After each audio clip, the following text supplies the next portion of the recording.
So far, his personal doctor has just tweeted a few minutes ago that his pupils are reacting. So while he's in a stage 2 coma, as it's known, he is showing some sort of reactions. His press aide, Kira Yarmish, says that blood tests should be ready in about an hour and a half, so we'll know more soon. As far as we know, Navalny was touring Siberia to help local opposition candidates who will be having elections this September. He took off from a city called Tomsk, and about an hour into the flight, he fell unconscious.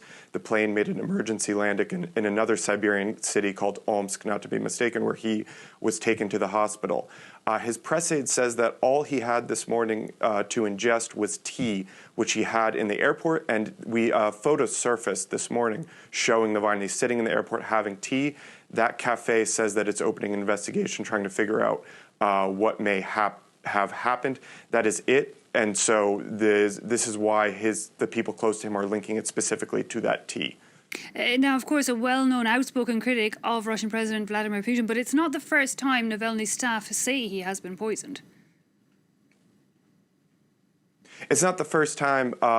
Navalny faces incredible pressure for his work as essentially the only de facto opposition leader in Russia. He has been jailed 13 times for his work. His brother has spent 3 years in jail.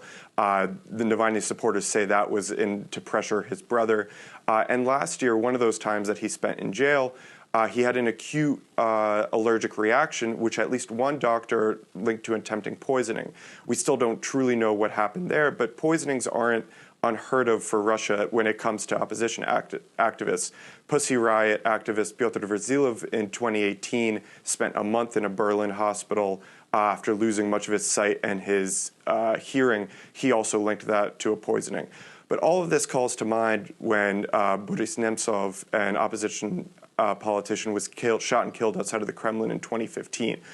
Which his supporters say were for his outspoken views of Russia's annexation of Crimea in 2014.